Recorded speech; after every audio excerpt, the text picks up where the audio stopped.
Yeah. The October session of the Thousand Oaks Council on Aging is now in session. Welcome. Thank you for joining us. Commissioner Shintez, will you lead us in the Pledge of Allegiance, please? I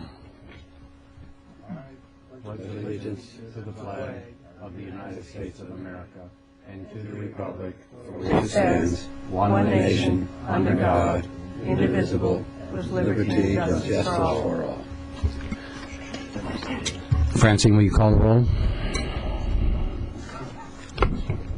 Commissioner Borghi is absent. Commissioner Fotheringham is absent. Commissioner Grimm? Here. Commissioner Loomis? Here. Commissioner Norkin? Here. Commissioner Poprock? Here. Commissioner Shentez? Yeah. Commissioner Searden? Here. And Commissioner Silverberg? Here. Thank you. At this time, I would like to turn the program over to Dave Grimm, who will introduce our guest speaker. Dave? Thank you, Jim.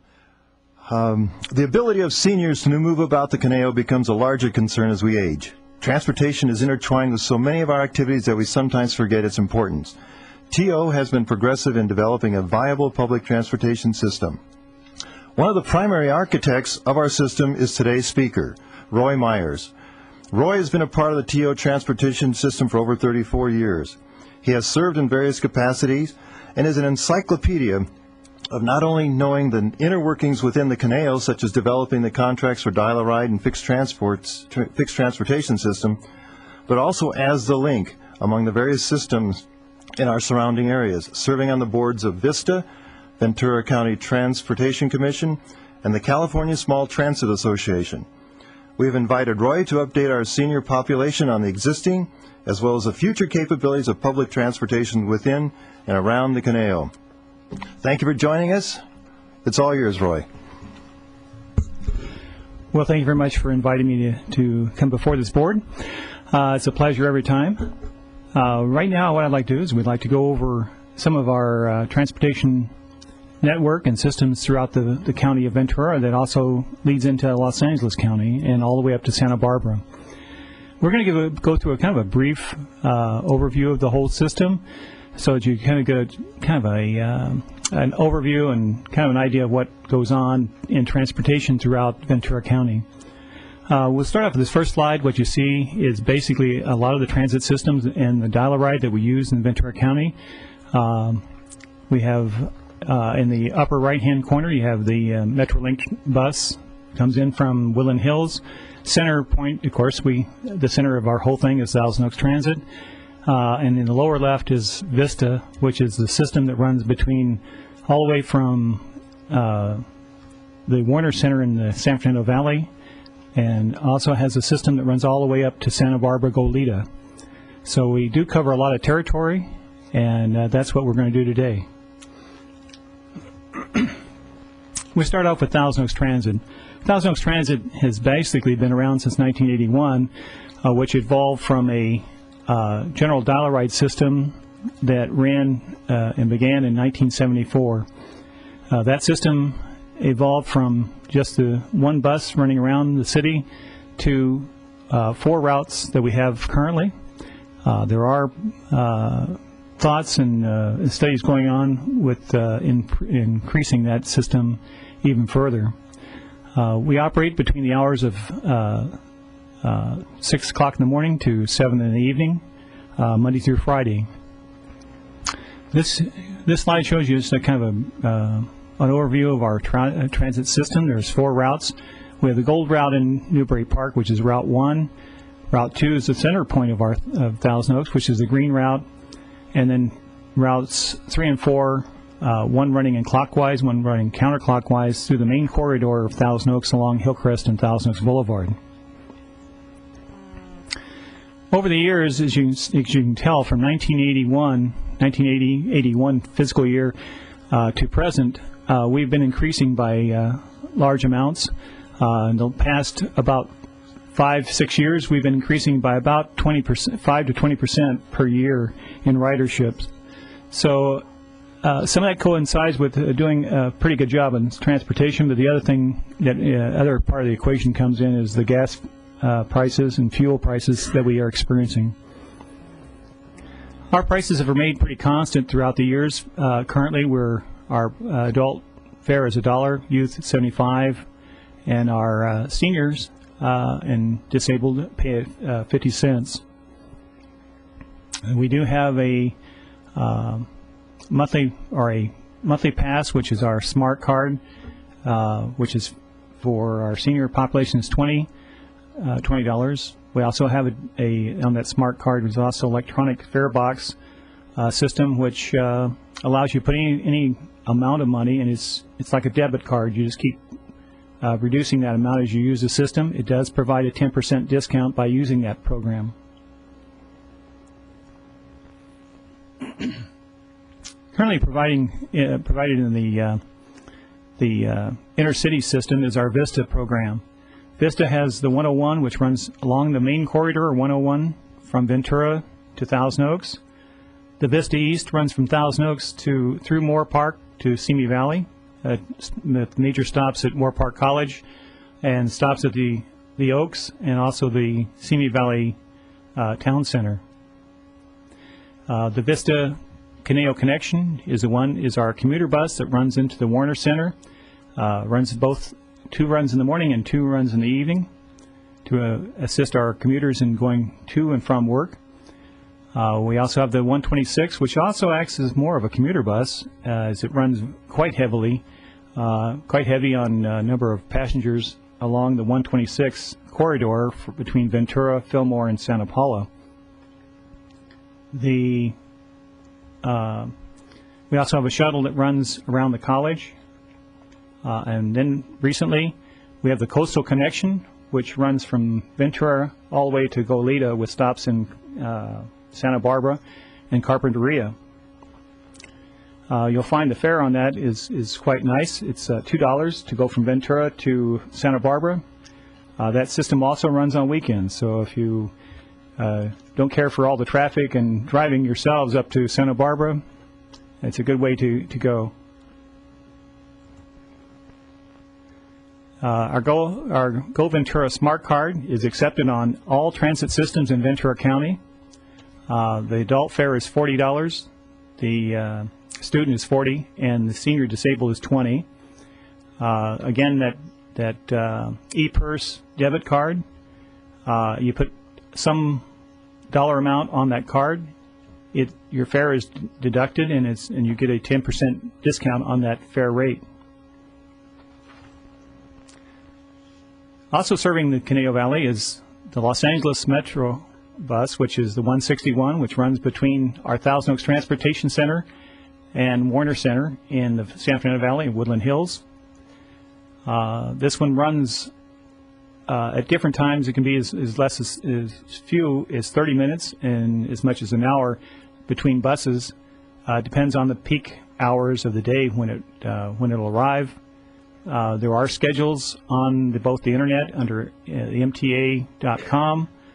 Also, you can pick up schedules at the Thousand Oaks City Hall, and we'll soon have those at the Transportation Center on Rancho Road. And this is a format of their schedule. Like I said, starts at 5:46 in the morning from the Transportation Center going to Woodland Hills. As you can see, we also have a commuter bus that runs from Newbury Park to downtown Los Angeles all the way to the University of Southern California campus. This one runs multiple times in the morning and reverses in the afternoon coming from downtown Los Angeles. It's a commuter bus. It's the Commuter Express, the 423. We do have a bus that reverses this or does the opposite of this in the morning, which is the 422 that comes from downtown LA in the morning and returns in the afternoon. That's where you'll find a lot of our employees that work at some of our fast food or some of our other locations. A lot of domestics come in on that bus. We have a large drop-off area in the Agoura Hills area and also Westlake. One of our big stops is on Thousand Oaks Boulevard in Lindero Canyon, where we have a lot of domestic help that disembarks the bus at that point. A lot of them some of them will continue on and will transfer from their bus to our bus and go up further into Thousand Oaks in the northern part. One of the things we have that helps assist us here in Ventura County is the Metrolink Train. The Metrolink Train runs from, depending on the time of day, we're running from Mount Tavo all the way to Union Station in Los Angeles. We have stations in Oxnard, Camarillo, Moore Park, and Simi Valley. There are stops in Chatsworth, Northridge, Van Nuys, Burbank, Glendale, and Union Station. This is not just a commuter train. This is also one that you can use for going to the Burbank Airport. I've used it myself. It's very convenient. You can board the train in Moore Park. You travel to Burbank Airport, you get off, you can either wait for the shuttle to take you right to the door of the terminal, or you can just walk across. I tend to be a little impatient, so I tend to walk across. So I get the exercise of going to the terminal myself. As you see, there's quite a few Metrolink trains that operate. Some of the big ones are the San Bernardino line, which runs in from San Bernardino. I've also used that line. It is very crowded. It is a well-used system. We do have the one that runs up through the Santa Clarita, Lancaster, Palmdale area, and also going to the south and also going to Orange County. So there are quite a number of Metrolink trains. You can make connections at Union Station. Also, I might add that you can also, if you use the Metrolink train, you can use your ticket to go on to the red line or the blue line. Very convenient. I've had meetings up in Los Angeles where I needed to go to someplace further into downtown Los Angeles. I get off the Metrolink train, get on the red line, and drop off within a block or so of where I need to go. So it's very, very convenient system. And the Metrolink, or the red lines, are running about every 15 minutes, so there's not a long wait between trains. Other transportation programs we have here in Ventura County are Americans with Disabilities Act, the ADA program, the Intercity ADA Connection Service, and maybe I'll elaborate on a few of those. The ADA, Americans with Disability Act is a federal mandated program that if you operate a fixed route system, you must provide a paratransit system that operates the same hours as your fixed route. The ADA program goes farther than that when it comes to buildings and roads and everything else. But as far as transportation, we're dealing primarily with the service to the people and the access to those transportation vehicles. Also, it might be the rail station, which must comply also with ADA regulations. The Intercity ADA connection is a system that we've worked out here in Ventura County between all the agencies so that we can provide transportation to those that have a disability between jurisdictions. We have one with Simi Valley, Moore Park, and Camarillo, and also Los Angeles Access. So all we have to do is a person calls 24 hours in advance, makes a reservation. We will set up the connecting reservation if we need to connect with Simi Valley or LA, and you will have to make one transfer, but it's pretty nice. You can go quite a distance on that system. LA Access, which also comes out to our area, that's where we make our connection with Los Angeles. LA Access is their paratransit program in Los Angeles. It covers the whole Los Angeles County area. We have a senior concern shuttle that runs to Woodland Hills, also serving Kaiser Hospital. This system runs Monday, Tuesdays, and Thursdays for a round-trip cost of $10.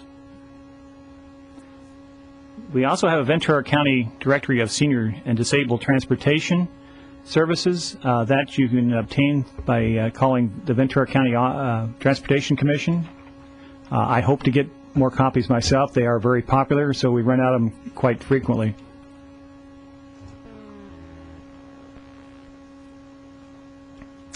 Again, the Senior Concern Shuttle runs to Woodland Hills, to the Warner Center Hub, and also to the Kaiser facility. Computerization is coming, and it's most of it's here already. On our fixed route bus system, we have the Next Bus, which you can go on www.nextbus.com, and you can see where our buses are at. It shows you real-time location of where the buses and what time they'll arrive. If you're so interested, you can also look up the bus system in Boston and see what they're doing, or all the way up to San Francisco or Washington. So there's quite a number of bus systems on that program. But you do have to pick out, for us, you'd pick out Southern California, and then you would pick out Thousand Oaks. So you do have to make a couple of little clicks there. You can't just go directly there and we're the only system. We'd like to think we're very important, but not nationally. Trapeze is another program we have coming in. It's a dispatch program that allows us to keep track of where the vehicles are at all times. We have as many as 14 dial-a-ride vehicles will be out during certain parts of the day during peak hours. Sometimes you have no idea where they're at, other than the dispatcher might have an idea. So this dispatch program allows us to keep track of where they're at, how many people are on board, and are we getting there on time. So this program is one that right now Simi Valley has theirs activated, Gold Coast has theirs activated. We're looking to activate ours real soon. Well, along with that program comes GPS mapping. We have on board each one of the vehicles there's a device that allows the vehicle to talk to the computer back at the home base. It tells them the person's on board or the person has disembarked. It also lets the dispatcher know exactly where that vehicle is at all times so that they know when they're arriving or when they may be leaving a certain location.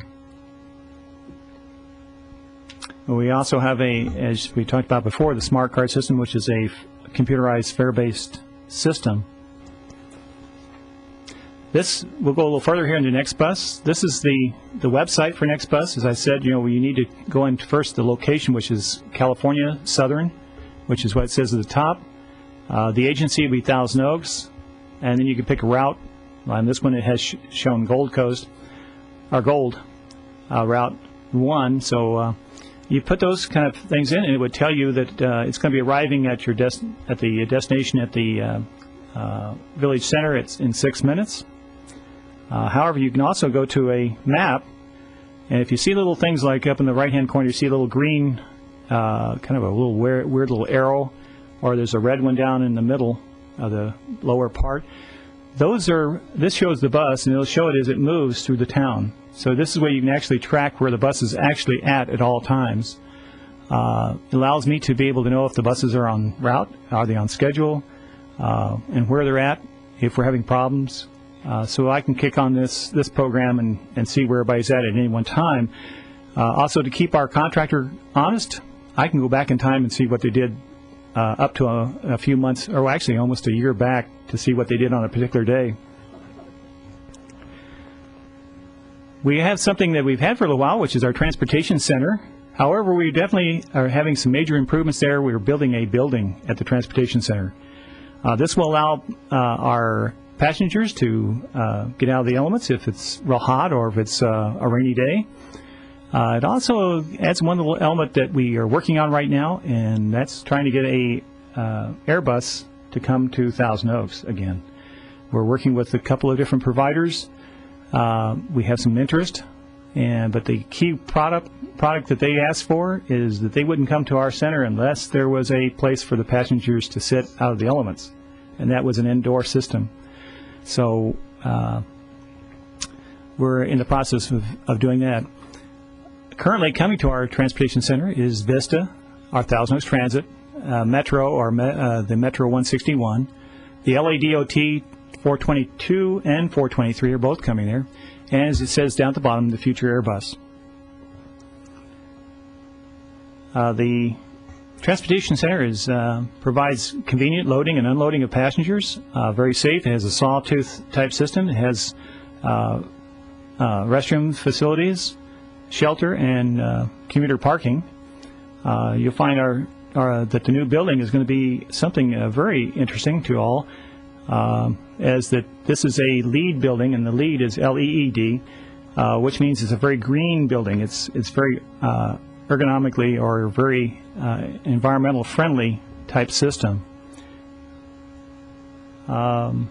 Okay, we went over quite a number of these things.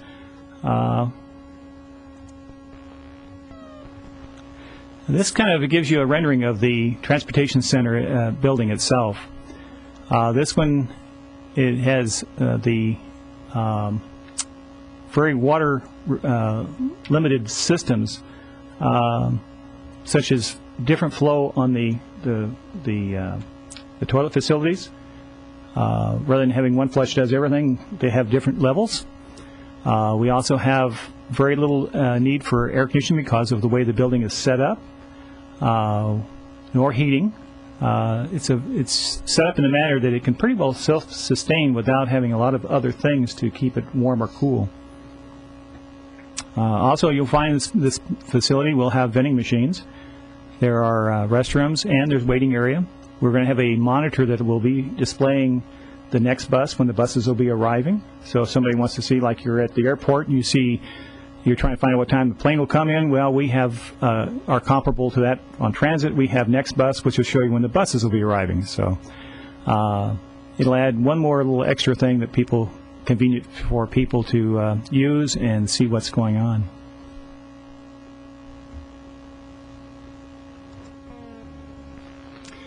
What are our future growths?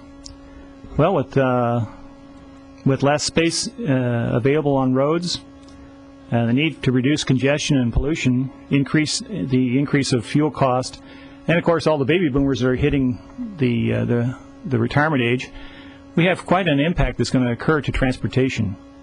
We're having more problems with trying to figure out how we can build our roads wide enough and big enough and tall enough to cover what we need or what the demand is. So that means we're going to look at other things such as public transportation or multiple use of transportation, all the way from bicycles to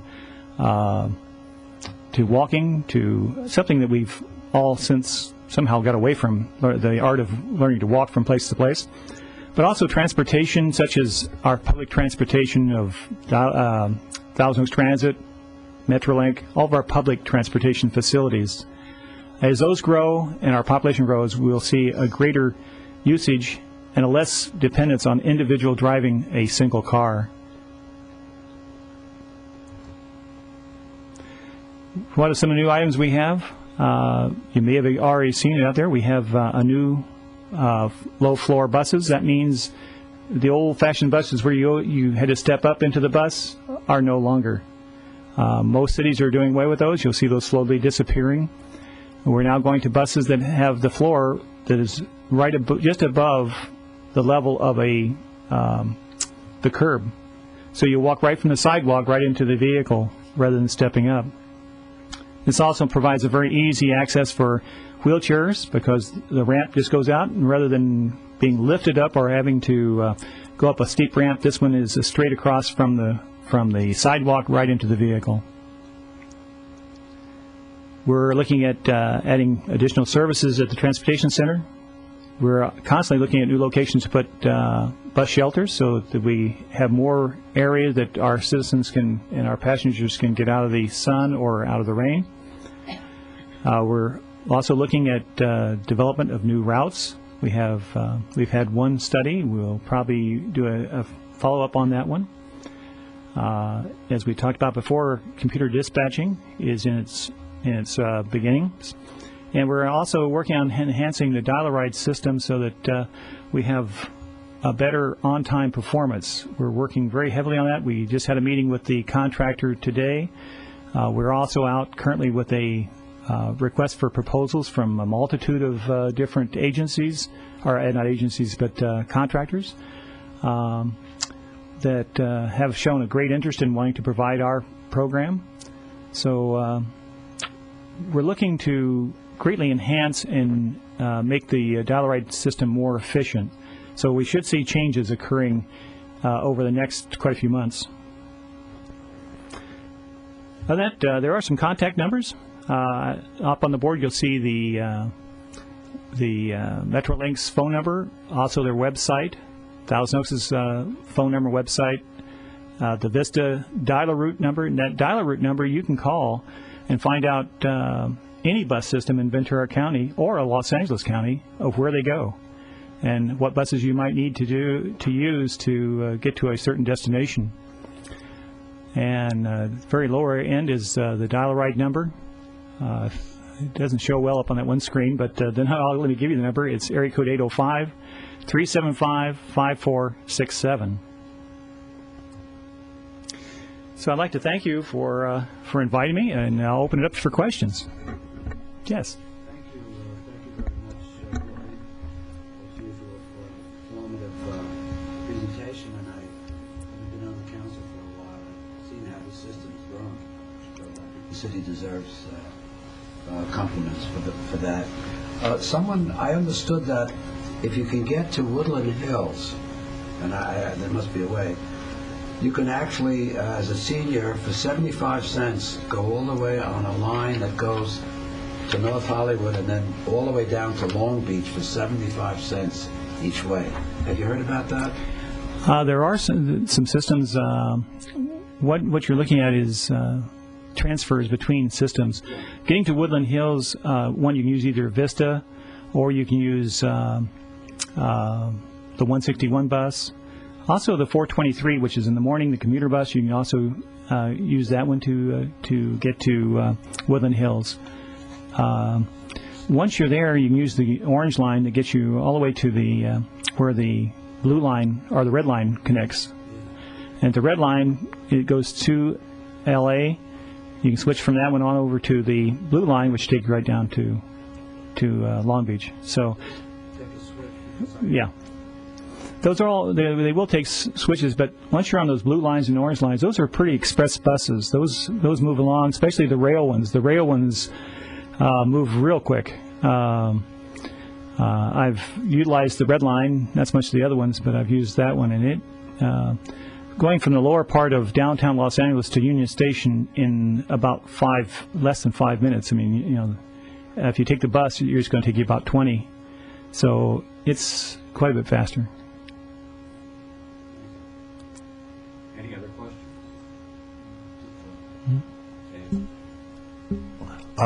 Roy, how are you handling, or are you faced with many reductions? I mean, it looks ambitious what you're trying to do, but is the money going to be there for some of these kinds of programs that you're talking about? Well, fortunately, there are still federal grant money is available for transit.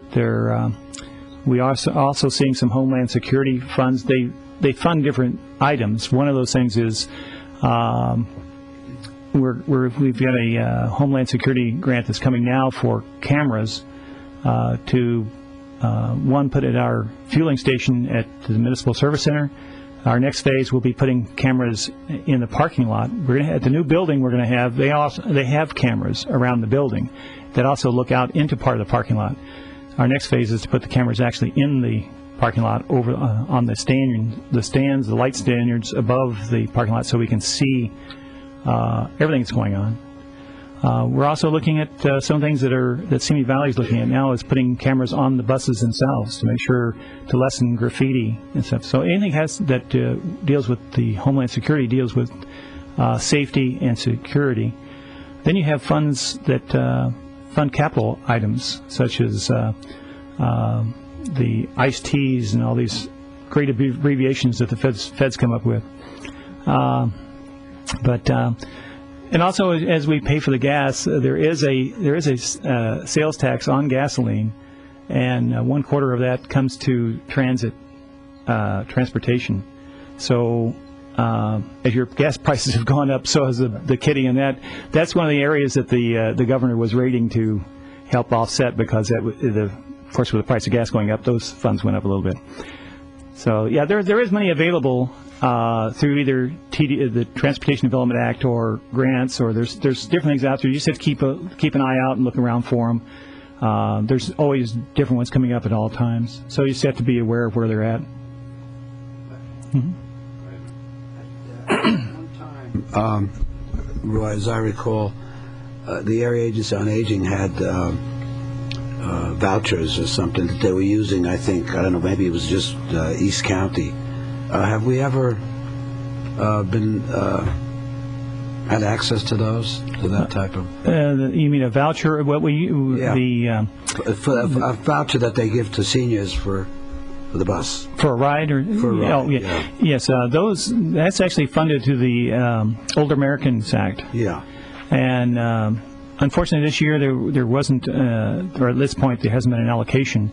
So they started to come out with those little coupons or tickets, but they were using it off of old money that had not been expended, and they had to stop that because their funds are not there right now.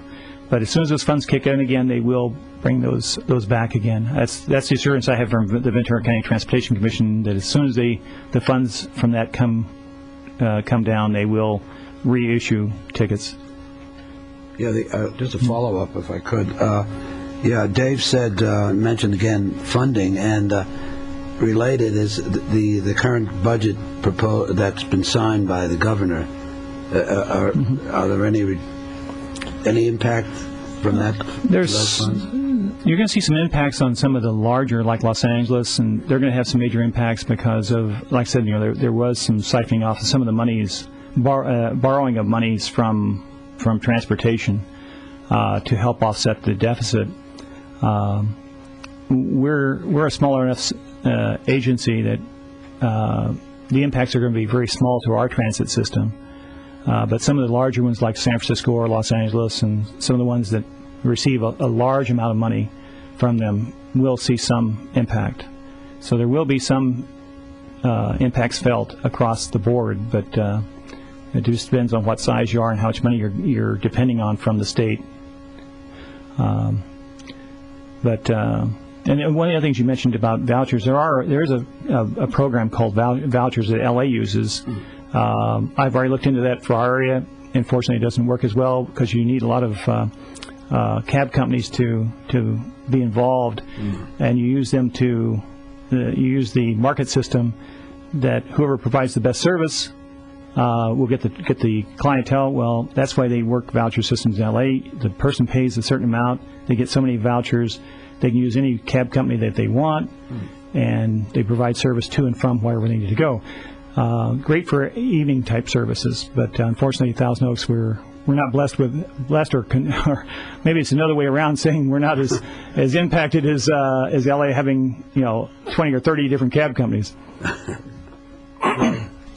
Would you say again, just for my benefit at least, what the schedule is on weekends for Dial-A-Ride?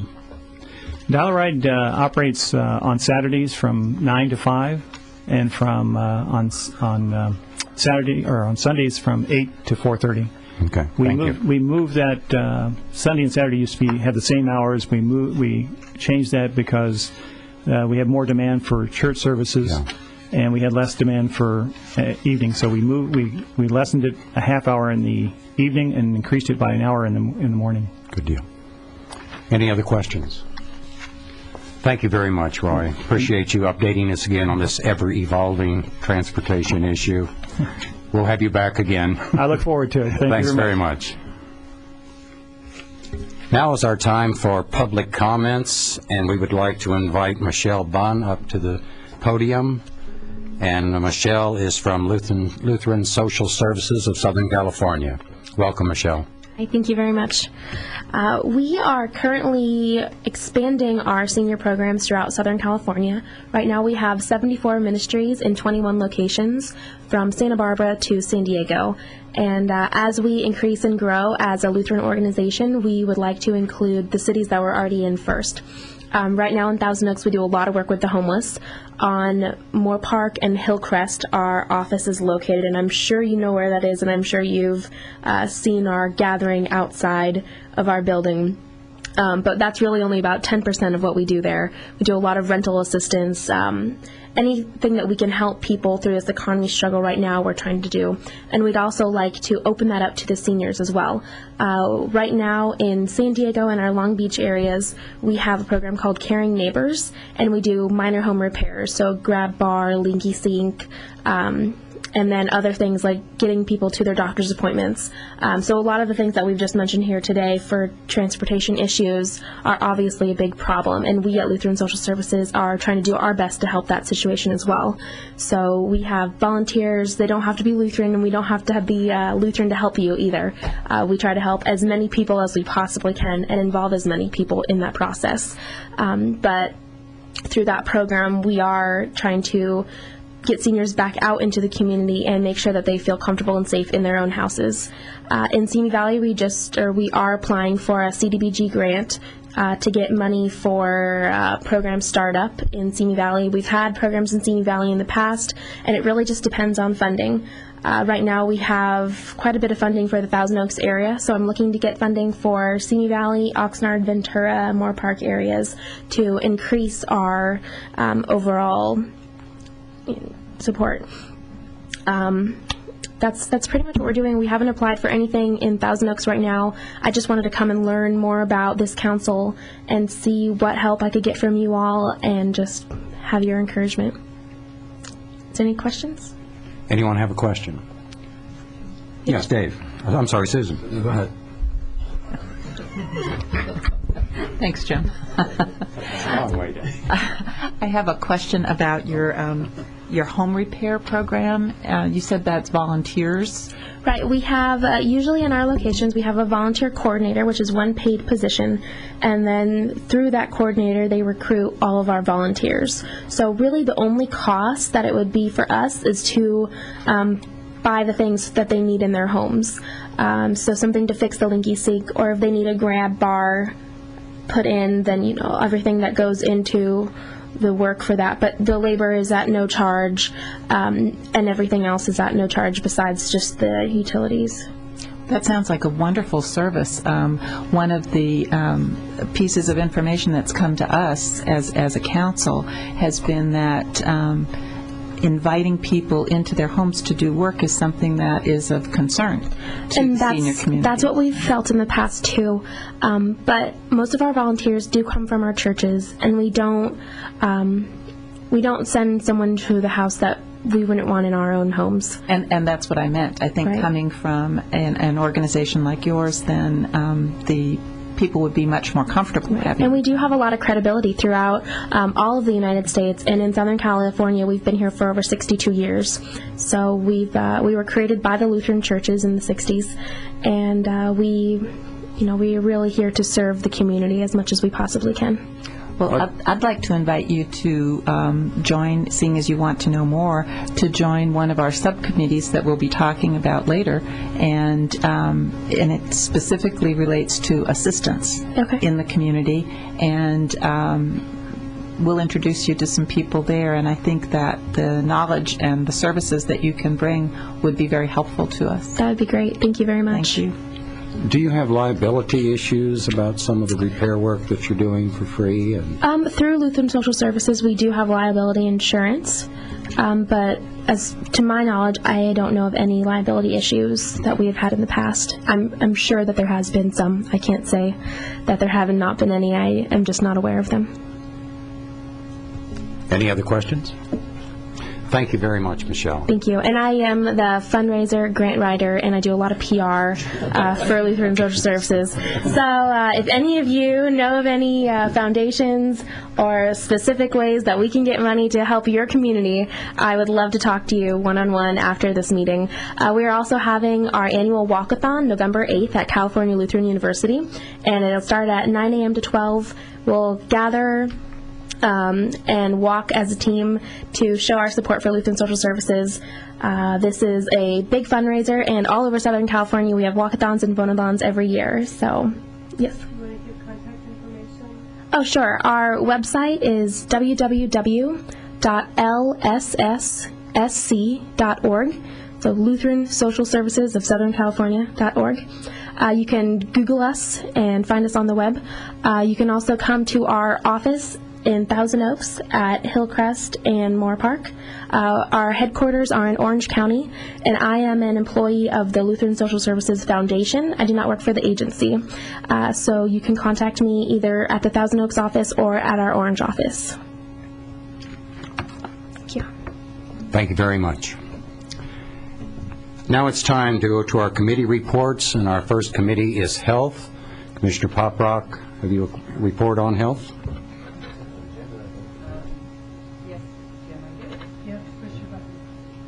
I do have a report, and it's Mrs. Poprock.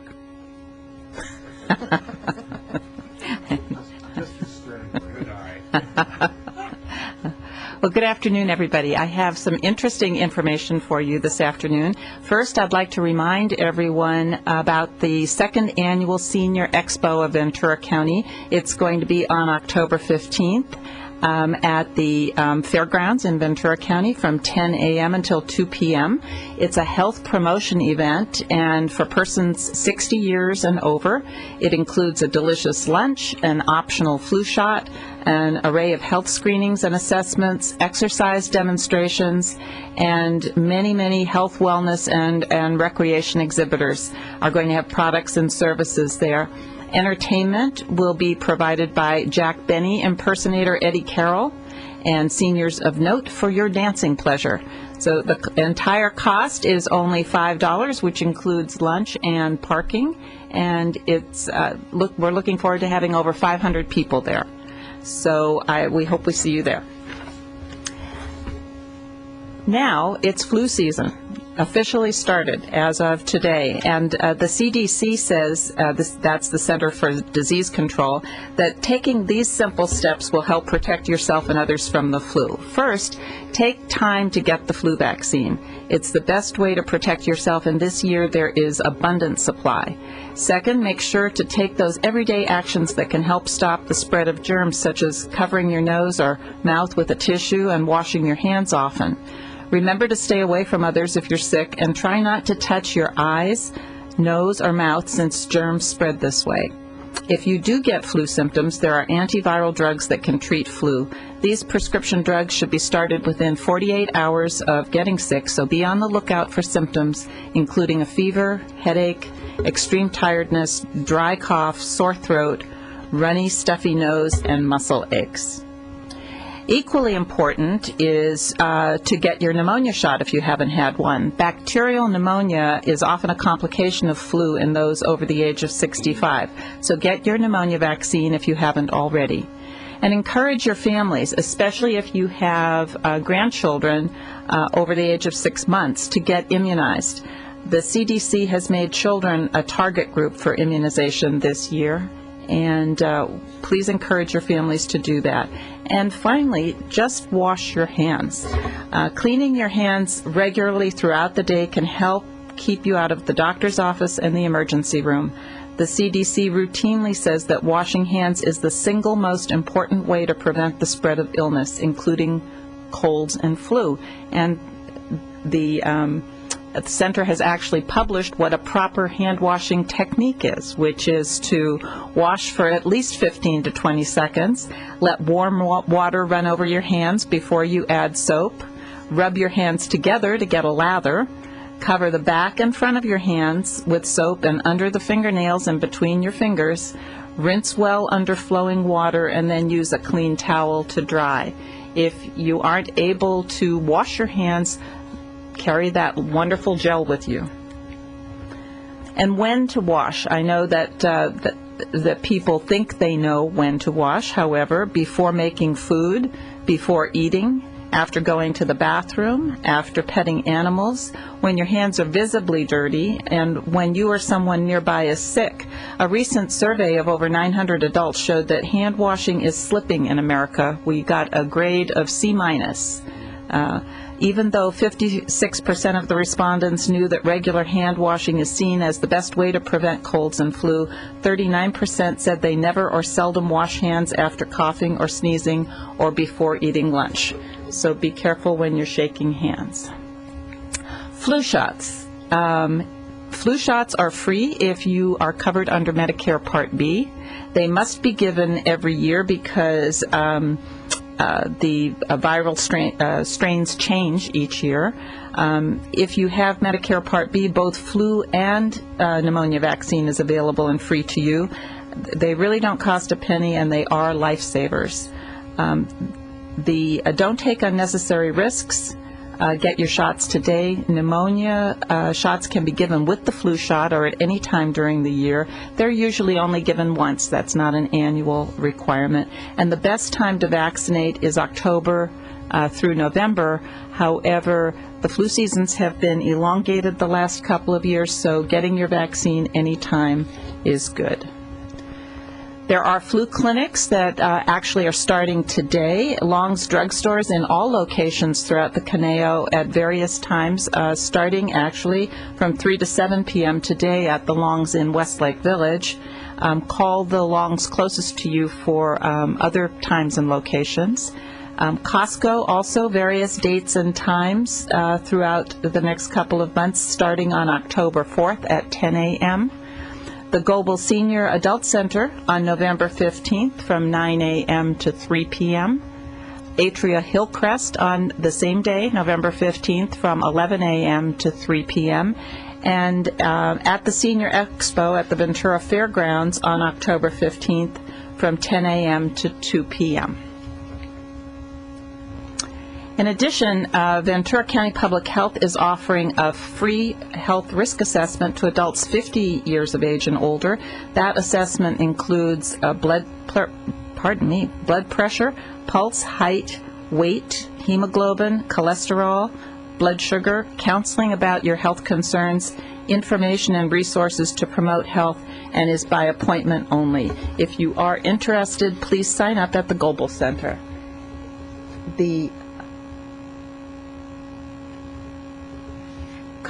On October 20th from 9 to 2:30. It's being pointed out to me. Thank you very much.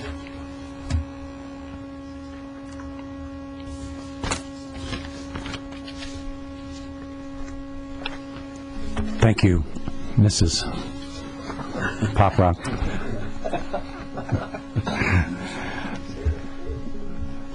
Our next committee report is Programs and Public Information. Harry Norkin. Harry? Thank you, Jim. We have a need to change items on the schedule. The next meeting was supposed to be housing, the next month's meeting is theme with housing. However, there is a city policy that required that we rethink our housing meeting, and so therefore I'm asking the committee to remove housing from our schedule and replace it sometime further in the program when we have really come to the program, have really found out what we can do and are ready to set up a program. In its place, November meeting will be on fraud, and they will not be fraud. I have already taken care of having a veterans program for November.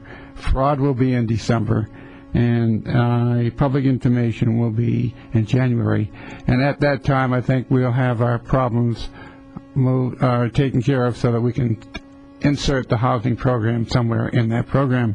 So therefore, I put this as a motion before the council to make the adjustments in the program as I have outlined. Do we hear a second? Second. Been seconded. All in favor? Aye. All opposed? Motion carries. Thank you. That is my report. Thank you. Next is our Outreach and SAMP report. Commissioner Silverberg. Thank you very much, Jim. Just briefly updating our audience about where we stand. The Senior Adult Master Plan project, which has been proceeding very well. The cause endures and the work goes on. Almost all of our 6 focus groups have completed their initial reports, and they are now exploring the interdependencies between the various groups, and they're finding that there are quite a few between groups. For example, how are health and transportation related based on survey information and other information we may have. Let me just remind everyone there were 6 focus groups: health, housing, transportation, assistance, recreation, and volunteering. By early November, we expect that the focus groups will complete their summary reports, which will contain the building blocks from which to develop the draft SAMP report. Now, in order to effectively and efficiently proceed with the report drafting phase and also what we call quality assurance whilst being prepared to be certain that the report has validity and credibility, we've now reorganized the Council on Aging into 2 additional subcommittees. There has been the basic core committee that has been working on the program for almost the past 2 years. We have now the two subcommittees, one on report development, the other on quality assurance, and we have to structure in order to stay within our requirements for a board or a commission. We also are holding an extra meeting of the whole Council on Aging, an agendized meeting open to the public, and that is we need to do that because in order for the various groups to interact, we have to do that as a full committee. We have been reviewing our timeline.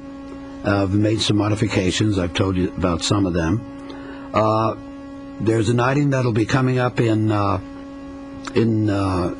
January that relates to our community meeting, and for that I'd like to call upon one of our commissioners, Commissioner Poprock. Thanks, Mel.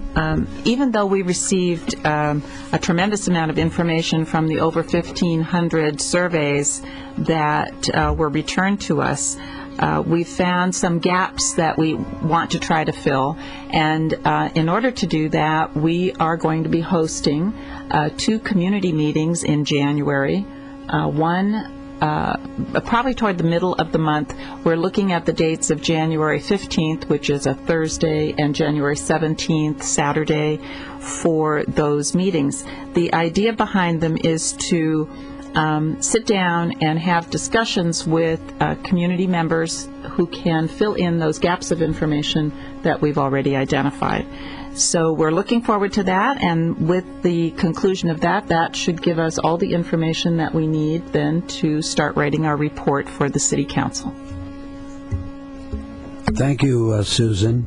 Let me just conclude with a few more remarks. One was speaking of our timeline, we right now our end date for submitting a final report to the City Council after going through various management reviews will be hopefully June 2009.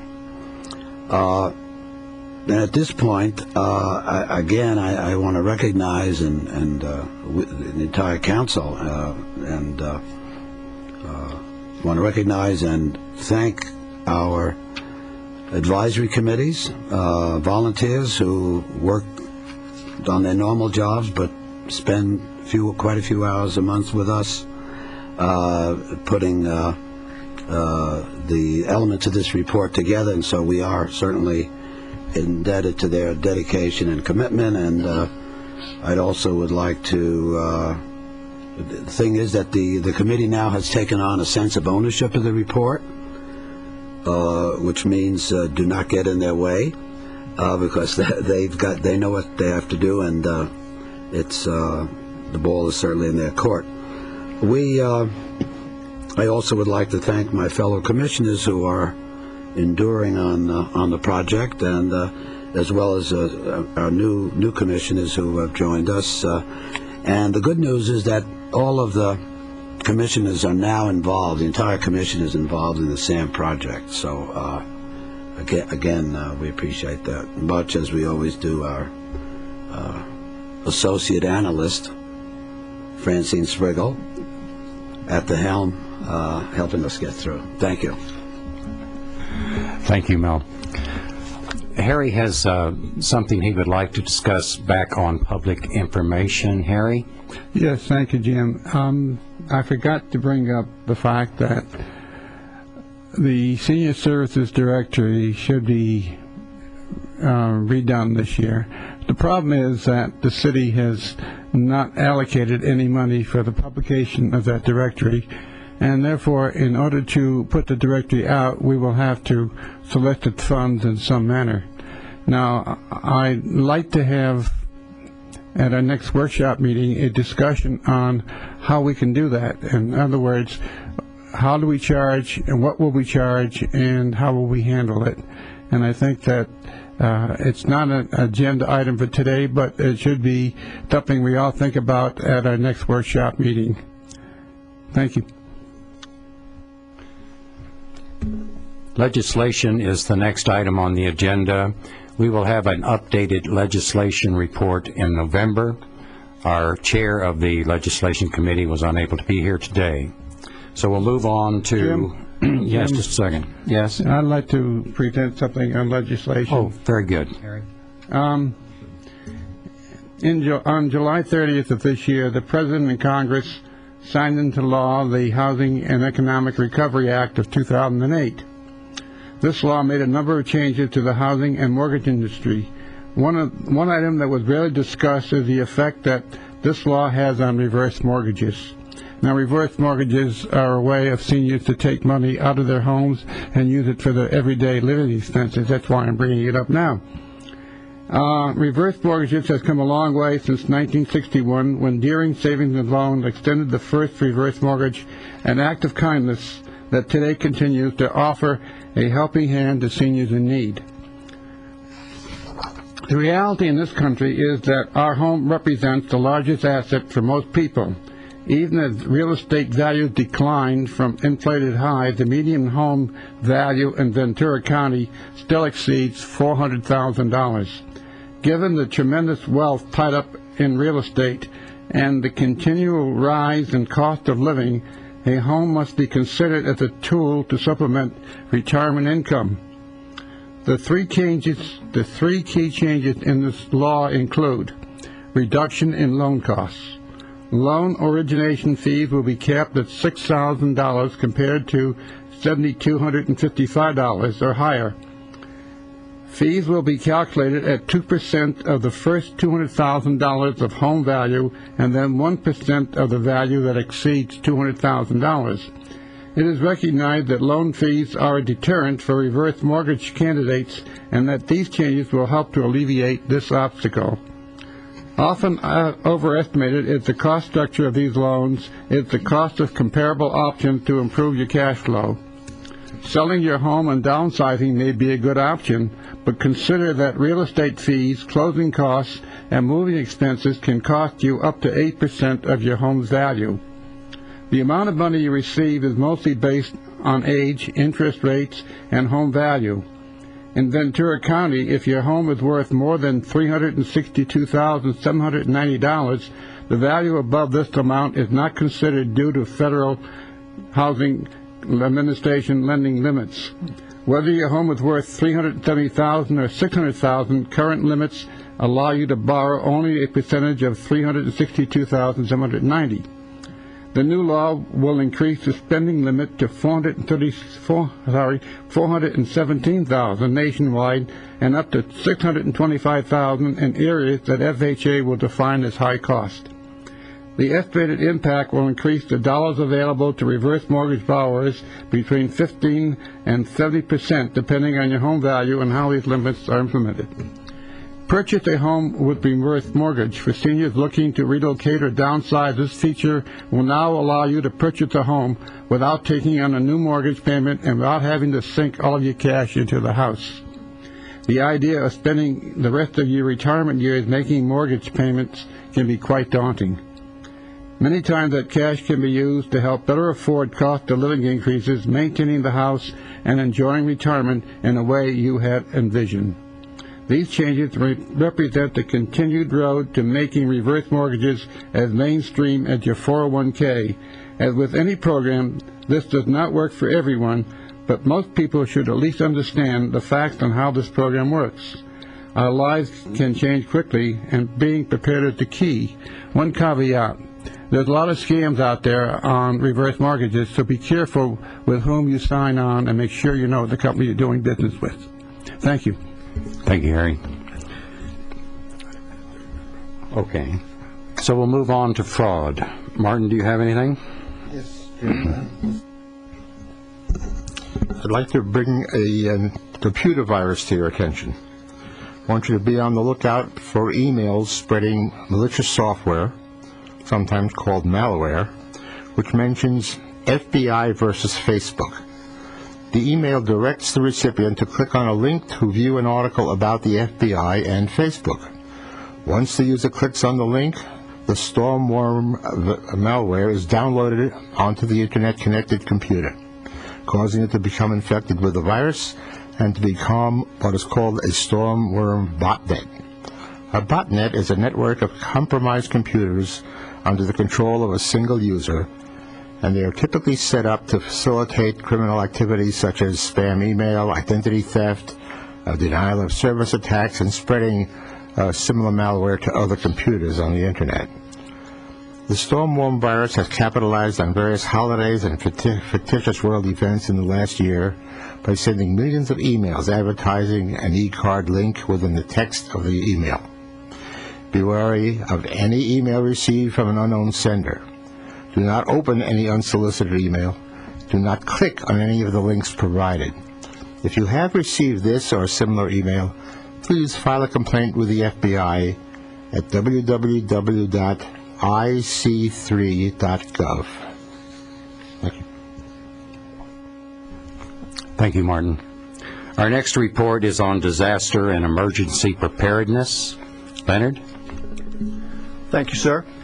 Hi, everybody. I'm Leonard Loomis, a new commissioner on the Council of Aging. One of my primary responsibilities is disaster and emergency preparedness. I'd like to begin at the very beginning because, as Julie Andrews once sang, that's a very good place to begin. Can I have the next slide, please?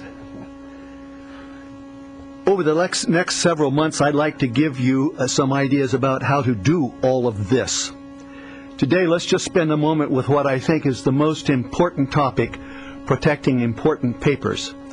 I've just completed my own box as a part of a downsizing project at home, and because I was growing more and more worried about being ready in case we might have to leave our nice house, I bought a couple of those pop-up boxes that you can get at almost any office supply store, and also a box of 9.5 or 9 by 12 brown envelopes. Important papers are stored alphabetically by category in the box. Thus, a category is insurance, and I have an envelope for homeowners, another for envelopes, another one for automobiles, and one for our trailer mountain home. We've been married nearly 50 years, and by not keeping junk, all of our important papers fit in a box and a half. And as a matter of fact, I bought one box with me, and Francine told me to hide it behind the curtain back there so you can't see it. But I am 2/3 evacuated to the City Hall this afternoon. And really, more important than anything else, that I can lift that box all by myself. I don't need any help, and I figure that in case of emergency, I can get all of my important papers and my software into the Mustang and evacuate it in about 3.5 minutes. Francine actually can lift the box all by herself, too. Oh, wow. She's going to bring it up so that we can see this, I bet you. Oh, thank you very much. I'm going to take the top of it off and hold up an exemplar envelope and tip it. And ladies and gentlemen, that's all there is to it. Anybody can operate that kind of a system. My son and daughter-in-law and their children in a suburb outside of Houston were utterly not prepared to do this during Ike. However, thank God, they weren't damaged. I guess the point of all of this business is that we can't get along unless we have our important papers with us. We need to have them available so that we can reconstitute our households, even in wonderful Southern California where we know we never have a major emergency. Now, the next thing I'd like to talk to you about is small preparedness tasks for October. May I have the next slide, please, Francine? I'll take the blocks down.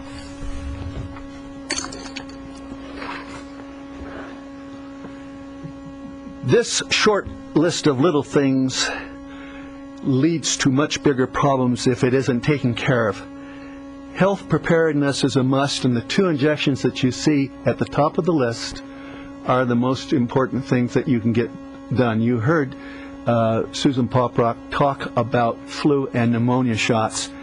When we were teaching in elementary school several years ago, we found that in addition to those getting the flu and pneumonia shots, if we caused every one of our 300 students to wash their hands at the end of every class, and if we carried a little bottle of hand sanitizer, we cut our cold and sickness rate, flu rate, 70% in 1 year.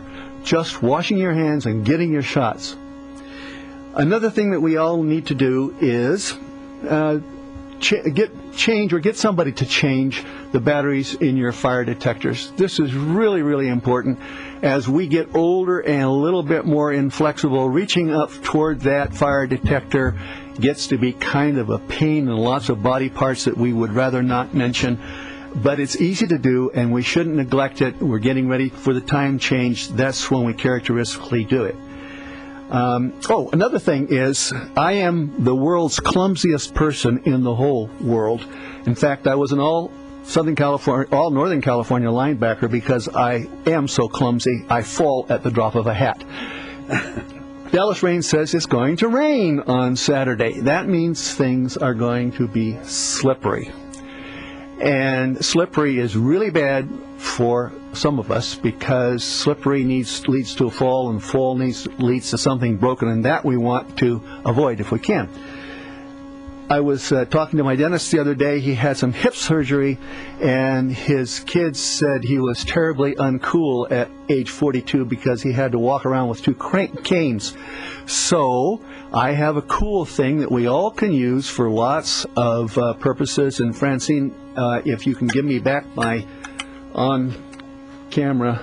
There we are. Ladies and gentlemen, this is a trekking stick. It is very cool. It has a special foot on the end. You can bash people on the head. No, you use it to maintain your steadiness and still look cool. And by the way, I use it in the Kern River when I fly fish to keep me from falling in the water.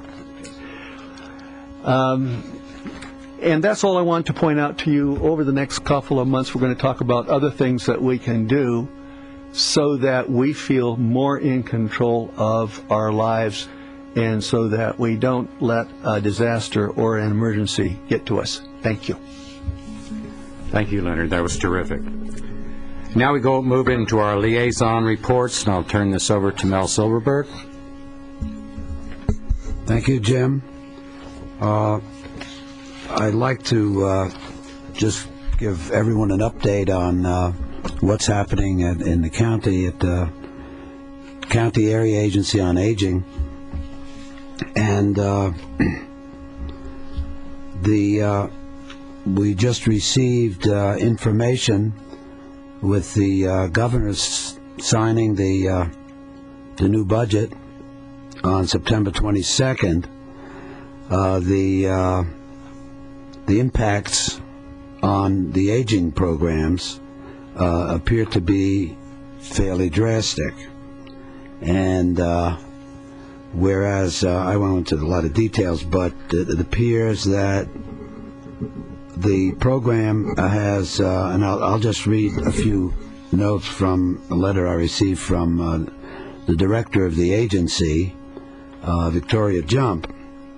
And it says the total cuts made to Ventura County Area Agency on Aging programs and contractors amount to $329,615, but this number does not tell the whole story. Cuts are also made to Adult Protective Services, In-Home Supportive Services, and Attorney General's Elder Abuse Prevention Program. You can't chip away at the infrastructure of aging services without expecting it to collapse, and we are now at the point of the system collapsing statewide. However, rather than focusing on failure of the system to provide funds to adequately care for and protect the most frail and vulnerable, I view this time as one of opportunity. Rather than waiting for the state and federal governments to provide leadership, guidance, and funds, the agency staff and advisory council, volunteers, and service providers have the opportunity to look for new and different funding opportunities and to form collaborations that encourage more efficient use of resources. Although these cuts are painful, we will be working with individual providers on a one-on-one basis to keep programs running. There was apparently no effect on staff. So this is another case where I believe all our viewers who might be impacted by these programs, we don't know the full impact until we look at the various grant programs that impact different cities. We just have to continue to observe, of work within within the structure we have, and look at all possibilities for promoting partnerships within the community. And I think it's the case where I think the senior community will have to, if you will, really stick together. And again, this is another case of advocacy that it's important that the council or the commission, we continue to work on how this will impact our own master plan. It remains to be seen at this point. So anyway, so that was the what's happening on that. I will say the good news was that the senior nutrition program was not impacted because several months ago when the budget came down, I think it was certainly the federal budget, because the programs in Thousand Oaks and elsewhere were expanded and so great, so well managed, and the number of recipients increased throughout the past year or two. There actually was an increase in funding because the program demonstrated a need. And so I think that the demonstration and documentation of need for senior services is also very important. So, and I will, as we review this and as more information comes about, I'll update the commission. I'll update the commission and of course our senior community. The last time we did mention, do you want to do this at the end, the Congress again? Oh, you can do it now. Yeah, okay. At our last meeting, Jim mentioned that there was a Southern California Senior Voices 2008, which is going to be held. It's sponsored by the Congress of California Seniors, Southern California Conference 2008. It's going to be held on Monday, October 27th. And the registration for the event is $25 per individual or $35 per couple. And I'm not sure what all that includes, other than lots of workshops and so forth. And this is going to be at the Derby Club at the Ventura County Fairgrounds. And it starts at 8:30. We'll finish at 4. And let's see if anyone would like information,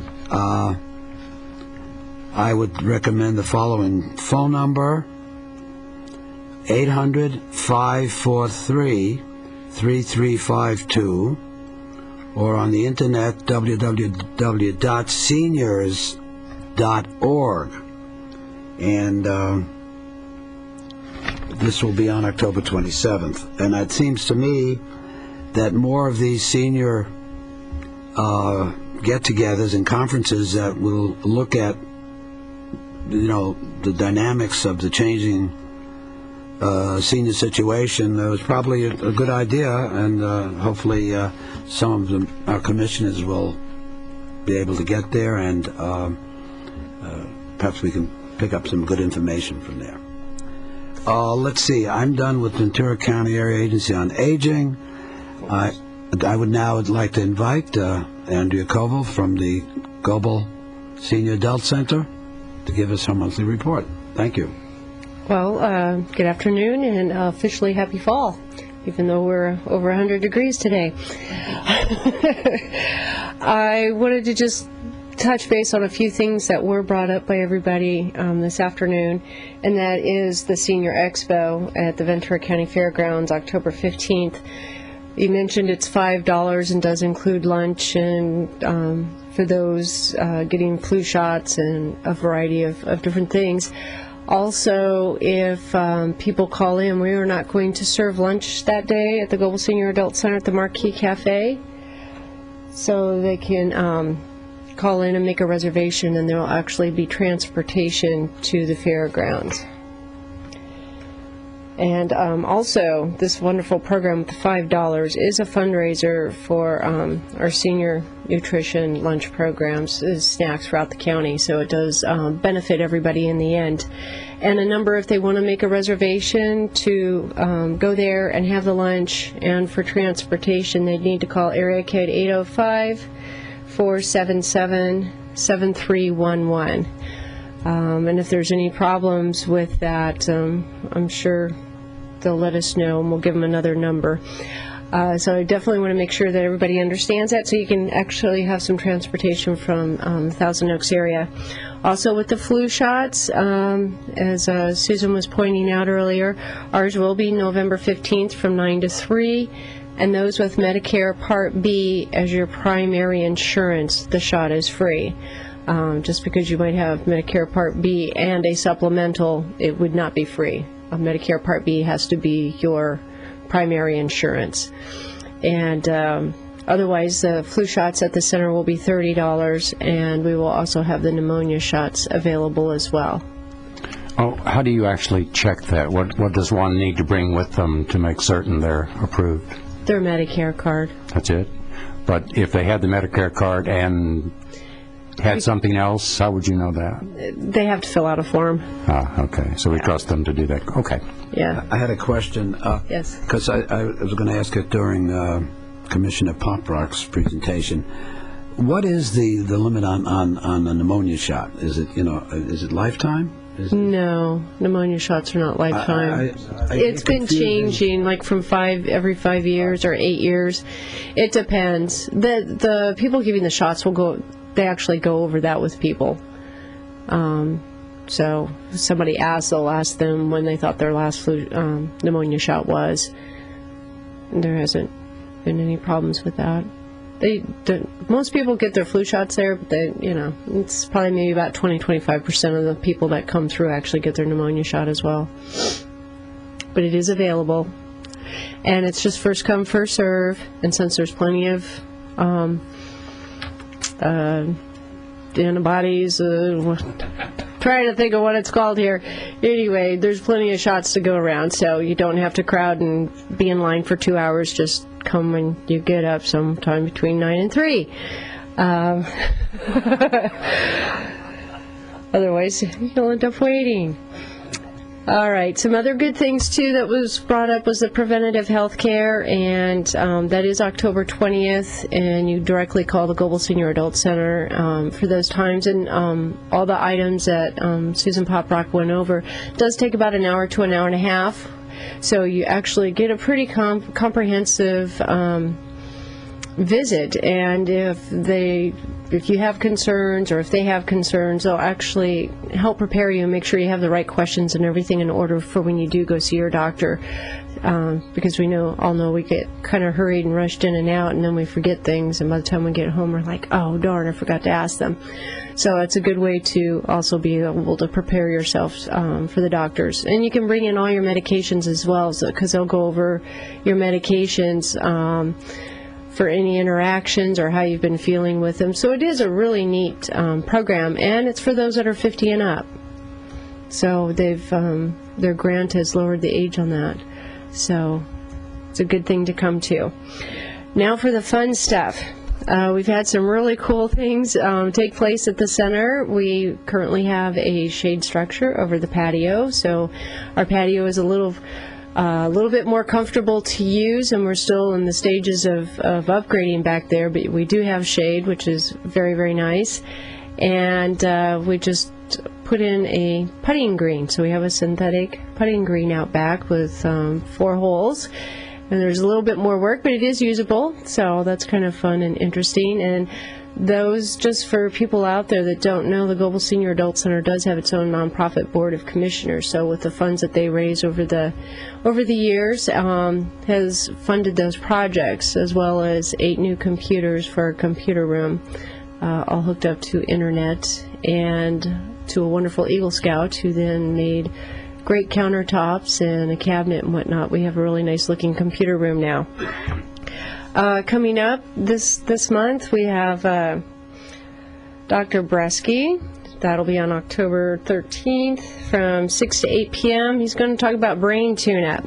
It's kind of a big thing lately, different exercises that you can do, reading, singing, drawing, memorization type things to actually keep our brains tuned up, just like a car putting some new oil in, and helps with your memory. So I know we can all use that in our hurried days, no matter what our age, so that should be a really good fun thing to do. Also, October 16th from 6 to 8 p.m. we have a seminar, Solutions for Seniors. So you can come and learn about local resources and services. It's presented by a panel of healthcare professionals. So if any of you are taking care of anybody, needs or have a neighbor or know somebody, if it's yourself, there's a lot of really good references out in the community that are free. They will go over those different things that you can do if you are a caregiver, and it's always a very, very well attended program. So you definitely need to call in for your seating reservations. The Global Center will also be doing a photo contest, so you need to submit any photos no larger than 5 by 7 by October 20th, and we break them down into categories of kids, buildings, pets, family, pictures, architecture, and we also display those, and then they are judged, and the winners get their pictures put up in the display case for a while for everybody to see. So that's kind of a fun event, and brings out the artsy part of everybody. And we also have Irma Cackert coming in on October 17th from 1 to 2:30. She is still doing, she's been doing part 1, part 2, and now part 3 of India and also the Andaman Islands. So she will have some slides and some artifacts from that area, and anybody who wants to come and see that, come on down. Or if you've been there, she loves to hear everybody else's stories along with the group that's there of their travels to that part of the world. Next will be Wednesday, October 22nd from 8 a.m. to 5, if needed, for our annual table tennis tournament. So anybody out there who's 50 on up, come to the Global Center, fill out the form, get a fun day of playing table tennis, whether singles and or doubles. It's also broken down by male and female and age categories. So it's always a fun day, and it does include coffee and some donuts or muffins in the morning and lunch, as well as medals, and so it's a fun day in the main hall. Also, there will be a low vision seminar and put on by Braille.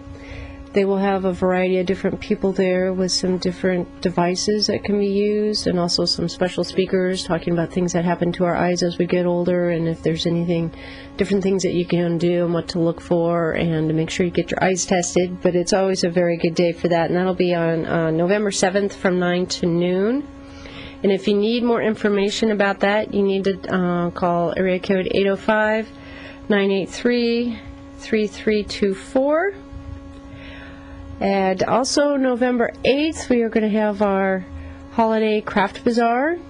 And so anybody who wants to start shopping early, or a little bit early, for the holidays coming up, it's a really neat thing to come and do. Everything is all handmade. So you can get jewelry, candles, frames, teddy bears, plants, ornaments, you name it, it's pretty much there. some really nice specialty afghans and quilts and a variety of different things. You never know what you're going to find. So that's always a fun day, and that's from 9:30 to 1:30 on November 8th. And if anybody is out there listening that would like to participate, definitely give us a call, and we'll make sure we get an application and you can be a vendor. Again, though, everything does need to be handmade. Along with boutique stuff, you can even get a slightly sooner jump.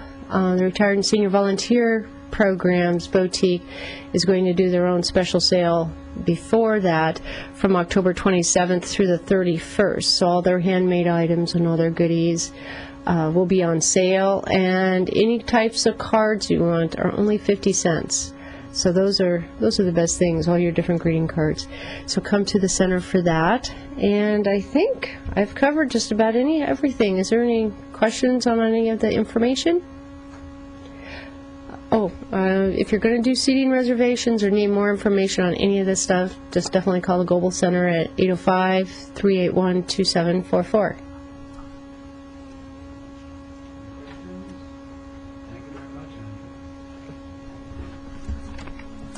We're now at item number 8, Commissioner comments. I believe, Camille, you have something?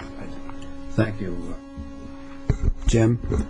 I forgot to note during my report that the council has an important meeting with the City Council on October 14th, Tuesday, and I want to invite all of our commissioners and all of our advisory committee folks, and I'll be sending them a reminder email about that. We'd like everyone to show up and in a large, I was going to say demonstration, but at least a large group, so that the city can see how many people are volunteers have been working on the program. And so you should get there right around 6. We're not sure exactly when we'll be on. But it'll start with Harry Norkin, our previous chair, being the spirit of the past, and then I'm going to talk about the SAM program as the spirit of the present, and then our current chair, Jim Searden, will talk about is the spirit of the future, and he will tell us about that. And so please come down. And we'd love to have you, and we'd like to have a good showing. Thank you very much. Any other commissioner comments? Leonard. Yes, thank you. Have you got that slide, Francine? There it is. Margot, you need to go wake up Doug. Doug, when I called you yesterday to tell you about this, I found you asleep. 50 years married is a long and a very important milestone for anyone. And so thanks, Captain, for your service in the Navy. He was a fighter pilot, and he retired in 2006. Thanks, Margot, for 10 grandchildren, 5 boys and 5 girls, and 2 great-grandchildren, 1 of each. I sure would like to know how you did that. As the Navy would say, bravo, Zulu, Margot, and Doug Kirby. Very nice indeed. Dave, did you have something? Yeah, I've got 2 items I wanted to bring up. I want to remind seniors that if you have concerns about the safety on your streets or the streets that lead to your residence, you do have avenues to petition people about problems that you're seeing, whether it's a lack of a stop sign or wanted to have a change in the speed of your street. The first direct avenue is the Public Works Office, but you can also petition the Traffic and Transportation Advisory Committee. I know there are some times as seniors are probably a little more aware of some of the safety concerns in an area, and they should be also vocal when things do arise. The second thing I'd like to bring up is that many of us in the Caneo have been impacted by the recent Metrolink incident. I wanted to acknowledge the situation of Sherry Phoenix, one of the members of our Transportation Advisory Committee on the Senior Master Plan. Sherry's daughter suffered multiple injuries on the Metrolink train while returning from USC, where she's a freshman. Her daughter is on the mend, but as you can appreciate, time will be needed to heal. Sherry has been instrumental in the writing and the content of our portion of the plan, and she's involved in many other activities in the community, primarily the Traumatic Brain Injury Organization at Ventura College. Sherry is a fireball of energy. I know that she will imbue her daughter with this energy during the recovery, and I ask the community to wish Sherry's daughter and her family continued strength and a speedy recovery through this catastrophe. Thank you, Jim. Thank you, Dave. Any other comments? Well, I would just like to offer a very quick happy birthday, my darling girl. My wife, Jeannie Lynn, I forget what she turns. But her birthday is Sunday the 5th, and rock on, baby. If there is no other business before this council, I declare this meeting adjourned. Good job for catching yourself. Yeah. Boy, that was good.